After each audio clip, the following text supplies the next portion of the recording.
21, 23, 25, 27, 29 নাকি খালি 27?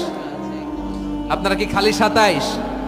হ্যাঁ না, ফালতামিসু ফিল আশরিল আওয়াখিরি ফিল মিনাল ভিতরি, রমজানের শেষ দশকের বেজর রাতগুলোকে কদর হিসেবে তালাশ করো। আল্লাহর হাবিব সাল্লাল্লাহু আলাইহি ওয়াসাল্লাম শেষ 10 দিন টানা ইবাদত করতেন, টানা ইবাদত।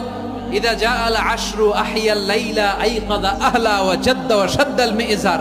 সারা রাত জেগে ইবাদতের নজির নবীজির নাই, শুধু রমজানের শেষ দশক ছাড়া। সুবহানাল্লাহ বলেন। নিজেও ঘুমাতেন না, ফাতেমা রাদিয়াল্লাহু তাআলা আনহু, আলী রাদিয়াল্লাহু তাআলা আনহু কাউকে ঘুমাতে দিতেন না, সবাইকে জাগিয়ে তুলতেন। আমরা সারা রাত জেগে ইবাদত করব, রাজি আছেন তো? কদর যেন আমাদের মিস না হয়, আজকে থেকেই ক্যালেন্ডারে মার্ক করে রাখেন। সব কাজ পেছনে ফেলে, সব ব্যস্ততাকে পেছনে ফেলে ইবাদতের জন্য আমরা প্রস্তুত থাকবো কদরের রাতে। কোনোভাবে কদর যেন আমাদের মিস না হয়, ইনশাআল্লাহ বলেন তো।